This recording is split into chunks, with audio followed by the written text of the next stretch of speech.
Motivation.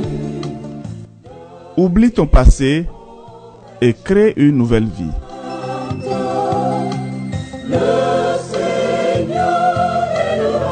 Motivation pour grandir, se développer et se créer une nouvelle vie.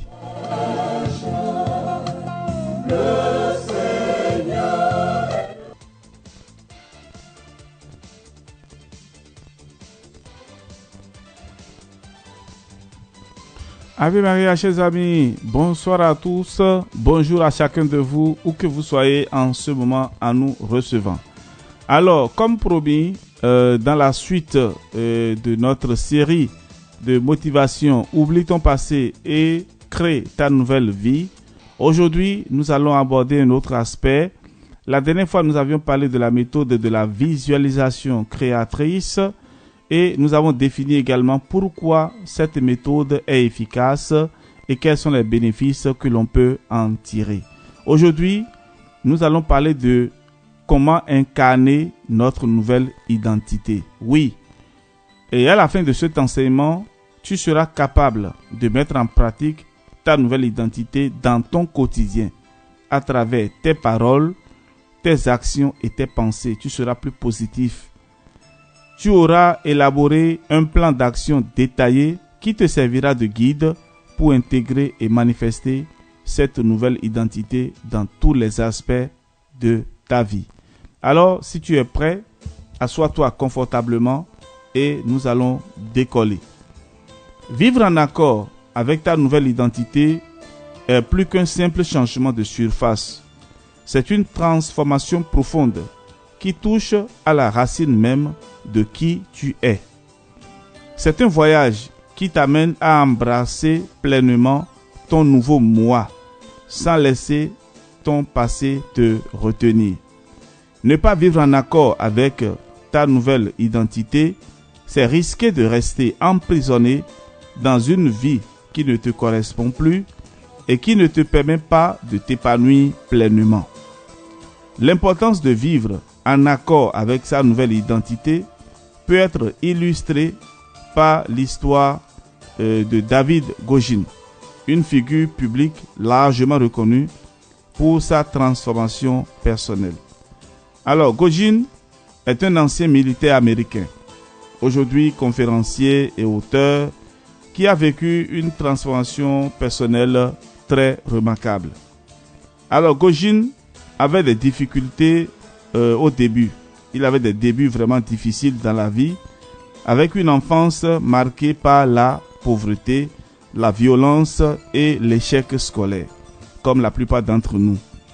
À un moment donné, il a pesé 136 kilos et travaillé comme exterminateur de nuisibles. Mais au lieu de rester coincé dans cette identité, Gojin a choisi de se réinventer. Il a perdu plus de 45 kilos en quelques mois et s'est transformé en un athlète d'endurance de classe mondiale, devenant un membre des Navy SEALs, l'une des unités militaires les plus d'élite aux États-Unis, et réussissant à battre plusieurs records du monde d'endurance. Alors, si notre ami Gojin avait ignoré l'importance de vivre en accord avec sa nouvelle identité, il aurait pu rester coincé dans son ancienne vie. Mais en adoptant une nouvelle identité alignée sur ses aspirations et en vivant en accord avec celle-ci, il a pu réaliser des exploits incroyables. Cette histoire démontre clairement l'importance de vivre en accord avec sa nouvelle identité. Gojin n'a pas simplement modifié sa surface, il a entrepris une transformation profonde de son moi intérieur. Son parcours illustre le pouvoir qu'a une nouvelle identité de transformer ta vie lorsque tu l'incarnes pleinement. C'est le voyage que tu es sur le point d'entreprendre. Et si tu ignores cette étape importante, tu risques de te priver de l'épanouissement et du succès que tu mérites, tout comme Gojin aurait pu le faire s'il avait choisi de rester dans son ancienne vie. Et je voudrais partager avec vous un témoignage. Et j'ai un jeune âgé de 21 ans qui est en deuxième année d'université actuellement. Il était traité toujours comme un enfant bête. Le mot bête là, on lui répète ça très souvent. On lui a dit que non, il n'est pas capable de réaliser quelque chose dans sa vie. Alors un jour, je l'ai rencontré et pendant qu'on parlait, je lui ai dit, mais écoute mon fils, mais tu es très intelligent. Il dit, ah bon? J'ai dit oui. En te voyant agir avec tes copains, ben, je vois que tu as des idées géniales. Tu peux faire beaucoup de choses. Et bien, il dit, ben, comment? Que lui, il est au dehors parce que ses parents, surtout sa maman, le traitent toujours d'un enfant bête qui n'est pas intelligent. Et c'est à cause de ça que lui se promène et il est avec ses amis à tout moment. J'ai dit, mais non. Personne n'est né bête. Et tu peux ne pas devenir bête. C'est-à-dire tu n'es pas né bête et tu peux ne pas devenir bête. C'est-à-dire quoi?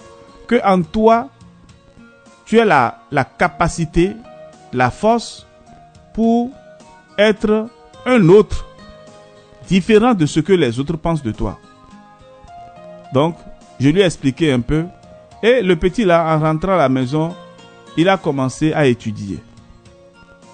Et paf, il a eu son CEP. Il était encore tout petit, hein. Il était encore tout petit. Il a eu son CEP. La crise est revenue encore après. Et 2 ans après, je le rencontre.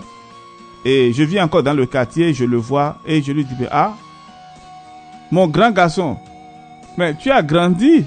Il dit, mais oui, depuis l'autre rencontre, quelque chose a changé dans ma vie. Mais je suis retourné encore à la rue parce que et à la maison, maman pense toujours que je ne peux pas faire grandes choses parce que je ne fais pas les travaux domestiques, je ne sais pas faire la cuisine, je ne sais pas balayer.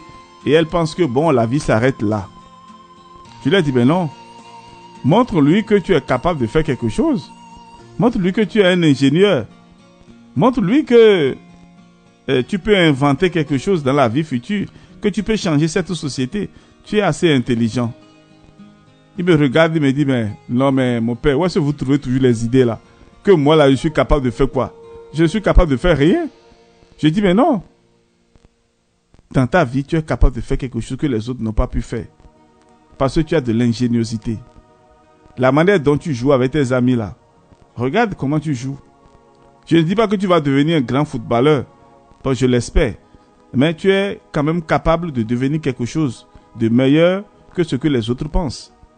Et donc le petit là, il a repris les études au sérieux.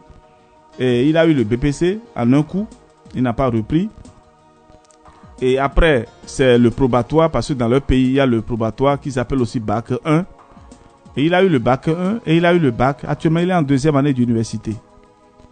Et il se prépare pour aller à l'étranger, hein, pour aller étudier. Et il est vraiment battant. C'est un jeune qui se donne vraiment du courage. Alors, mon frère, ma soeur, si dans ta vie passée, les parents ou bien les amis, les voisins, tout le monde pensait que toi, tu n'es capable de rien, que tu ne peux rien faire, que ta vie est finie, que tu es foutu. Non, il faut leur démontrer qu'en toi, il y a une autre carte que tu n'as pas encore jouée. Il faut leur montrer qu'en toi, là, il y a encore un plan B, voire un plan C, que eux, ils ne connaissaient pas. Que tu es capable de changer. Voilà. Il y a certains enfants, vous les voyez, ils sont timides, ils n'arrivent pas à s'extérioriser. Et parfois, on pense que, bon voilà, ce sont des enfants nuls. Ils ne sont pas nuls, hein. Il faut réveiller en eux le champion qui dort. Il y a ce chant de Guy Christ Emmanuel, je crois, un chantre de Yahvé, ivoirien, hein, et qui chante très souvent réveille le champion qui dort en moi. Et c'est vrai, en chacun de nous, il y a un champion que nous devons réveiller. Alors, si les gens ont pensé jusque-là que toi, tu n'es capable de rien, alors mon frère, réveille-toi et montre-leur que, voilà, il y a un autre aspect de ta vie que eux ils ne connaissent pas. Alors, L'un des moyens que la plupart des gens utilisent pour incarner une nouvelle identité est de changer simplement leur comportement sans véritablement changer leur mentalité.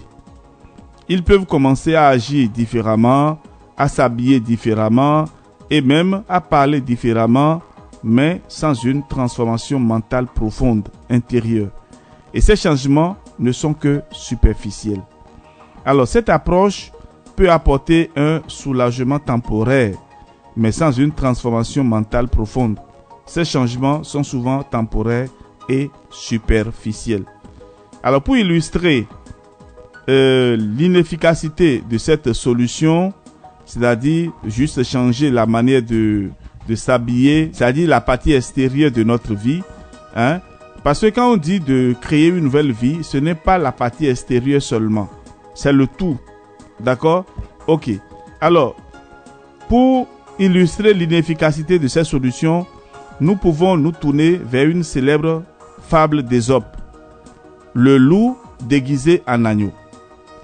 Dans cette fable, un loup cherchait à tromper un troupeau de moutons en se déguisant en agneau. Il pensait qu'en changeant simplement son apparence, il pourrait se faire passer pour un agneau. Cependant, même si son comportement et son apparence étaient ceux d'un agneau, il restait un loup dans son essence. Finalement, sa véritable nature a été révélée et il a été chassé du troupeau. De la même manière, frères et sœurs, si tu tentes de changer ta vie en modifiant simplement ton comportement extérieur, sans vraiment changer ta mentalité, tu risques de tomber dans le même piège que le loup. Tu pourrais donner l'impression de t'être transformé, mais sans un changement intérieur profond, ta véritable nature refait surface, rendant ces changements superficiels et inefficaces. C'est pourquoi il est crucial de comprendre que la transformation doit venir de l'intérieur. Seule une modification profonde de ta mentalité peut conduire à un changement durable et significatif. Une transformation superficielle, comme celle tentée par le loup dans la fable, est une solution couramment utilisée, mais elle s'avère finalement inefficace. Alors, frères et sœurs, nous n'allons pas continuer à parler de cela et démontrer pourquoi cette solution est inefficace. Vous le savez bien qu'il faut partir de l'intérieur. Il faut partir vraiment de l'intérieur. Et nous n'allons pas rester en surface. Alors, quelle est la bonne solution? La bonne solution vous sera donnée à la prochaine édition. La bonne solution. Je vais revenir là-dessus avec les preuves de l'efficacité de l'agir, agir comme si. Vous avez compris? Voilà. Donc ce sera donc à la prochaine édition que nous allons parler de la bonne solution. Alors je vous invite à nous retrouver pour la prochaine édition et demain probablement, et ceci nous permettra donc de voir en détail comment nous pouvons agir de façon complète à l'extérieur et surtout à l'intérieur pour un changement radical et aussi pour une bonne décision dans notre vie. Soyez bénis et que Dieu, qui a créé le ciel et la terre, vous comble de sa présence et vous redonne la force vitale qui est en vous depuis la création de votre vie au départ. Merci à chacun de vous. À demain.